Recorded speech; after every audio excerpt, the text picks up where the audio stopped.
നമസ്കാരം. എഫ്ഐആറിൽ പറയുന്നതെല്ലാം മൊഴിയിലുള്ളത്. പരാതിക്ക് പിന്നിൽ സമ്മർദ്ദമുണ്ടെന്ന വാദം തള്ളാനാകില്ല.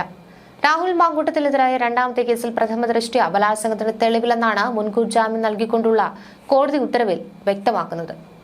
പരാതിയിലും പിന്നീട് യുവതി നൽകിയ മൊഴിയിലും വൈരുദ്ധ്യങ്ങളുണ്ടെന്നും തിരുവനന്തപുരം പ്രിൻസിപ്പൽ സെഷൻസ് കോടതിയുടെ ഉത്തരവിൽ ചൂണ്ടിക്കാട്ടുന്നുണ്ട്. പരാതി നൽകുന്നത് വൈകിയതിനെക്കുറിച്ചുള്ള വാദങ്ങൾ വ്യത്യസ്തമാണെന്നും ഉത്തരവിൽ പറയുന്നു.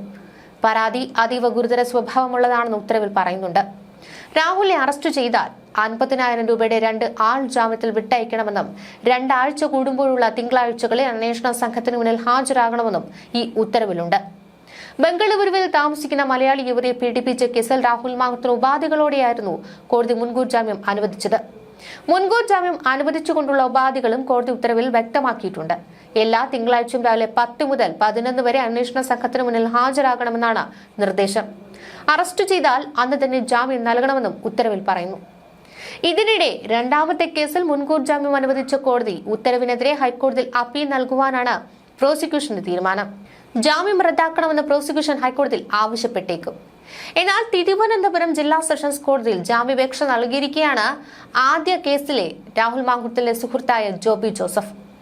രാഹുൽ മാങ്കൂട്ടത്തിനെതിരെയായ ആദ്യത്തെ ലൈംഗികാതിക്രമ കേസിലെ 2ാം പ്രതിയാണ് ജോബി. രാഹുലിന്റെ നിർദ്ദേശപ്രകാരം ഗർഭചിത്രത്തിനുള്ള ഗുളിക കൈമാറിയത് ഇയാളെന്നാണ് യുവതിയുടെ മൊഴി. എന്നാൽ ആവശ്യപ്പെട്ടതനുസരിച്ചാണ് ഗുളിക എത്തിച്ചു നൽകിയതെന്നും മരുന്നിനെ കുറിച്ച് തനിക്ക് അറിവില്ല എന്നുമാണ് ജോബി പ്രതികരിക്കുന്നത്.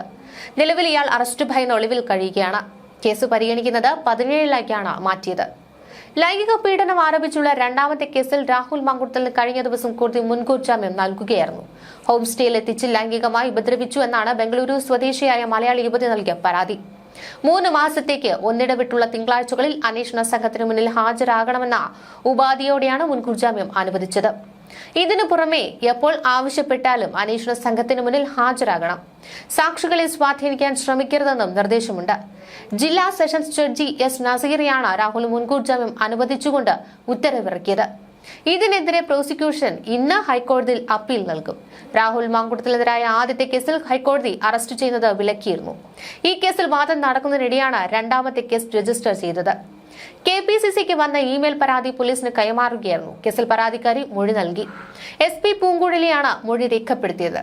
രക്ഷപ്പെടുവാൻ കരഞ്ഞ് കാല് പിടിച്ചുവെന്നും ബലാത്സംഗം ചെയ്തുവെന്നുമാണ് ഈ മൊഴി. പല പ്രാവശ്യം ഭീഷണിപ്പെടുത്തിയെന്നും പേടി കാരണമാണ് ഇത്രയും നാൾ പുറത്തു പറയാതിരുന്നതെന്നുമാണ് പരാതിക്കാരുടെ മൊഴിയിൽ പറയുന്നത്. അതേസമയം രാഹുൽ മാങ്കൂട്ടത്തിൽ MLAക്കെതിരെ പരാതി നൽകിയ അതിജീവിയെ അധിക്ഷേപിച്ച കേസിൽ റിമാൻഡിൽ കഴിയുന്ന രാഹുൽ ഈശ്വറിന്റെ പ്രതികരണവും പുറത്തുവന്നു. കോടതിയിൽ പ്രതീക്ഷയുണ്ടെന്നാണ് രാഹുൽ ഈശ്വർ പറയുന്നത്. അന്വേഷണവുമായി സഹകരിച്ചെന്നും ജാമ്യത്തിനു വേണ്ടി പ്രാർത്ഥിക്കുകയാണെന്നും രാഹുൽ ഈശ്വർ പറയുന്നു. എല്ലാവരും സത്യം മാത്രം പറയുകയെന്നും രാഹുൽ പറയുന്നു. വൈദ്യപരിശോധനയ്ക്കായി എത്തിച്ചപ്പോഴാണ് ഈ ഒരു പ്രതികരണം രാഹുൽ ഈശ്വർ നടത്തിയത്. ജയിലിൽ നിരാഹാരം കിടന്നിരുന്ന രാഹുൽ പിന്നീട് ഉപവാസം അവസാനിപ്പിക്കുകയായിരുന്നു. നിരാഹാരം നിർത്തിയത് കിഡ്നിയെ ബാധിക്കുമെന്ന് ഡോക്ടർ പറഞ്ഞതുകൊണ്ടാണെന്നാണ് രാഹുൽ വിശദീകരിക്കുന്നത്. കിഡ്നിക്ക് പ്രശ്നമാകുമെന്ന് ഡോക്ടർ പറഞ്ഞു. 4 ദിവസം വെള്ളമില്ലാതെയും 5 ദിവസം ആഹാരമില്ലാതെയും കഴിഞ്ഞു. 11 ദിവസമായി. സ്റ്റേഷൻ ജാമ്യം കിട്ടേണ്ട കേസാണ്. ഇതായിരുന്നു രാഹുൽ മാധ്യമങ്ങളോട് വിളിച്ചു പറഞ്ഞത്. കേസിൽ 5ാം പ്രതിയാണ് രാഹുൽ ഈശ്വർ. അതിജീവിതയ്ക്കെതിരെ അപകീർത്തികരമായ പരാമർശങ്ങൾ ഒന്നിനു പിറകെ ഒന്നായി നടത്തിയ രാഹുൽ ഈശ്വറിനെ നവംബർ 30-നാണ് പോലീസ് കസ്റ്റഡിയിലെടുത്ത് അറസ്റ്റ് ചെയ്തത്. തൊട്ടടുത്ത ദിവസം ജാമ്യാപേക്ഷ തിരുവനന്തപുരം ACJM കോടതി തള്ളിയതോടെയാണ് നിരാഹാര സമരം ആരംഭിച്ചത്. രാഹുൽ ഈശ്വർ അന്വേഷണവുമായി സഹകരിക്കുന്നില്ല എന്ന പ്രോസിക്യൂഷൻ വാദത്തെ അംഗീകരിച്ചാണ് കോടതി ജാമ്യം നിഷേധിച്ചിരുന്നത്.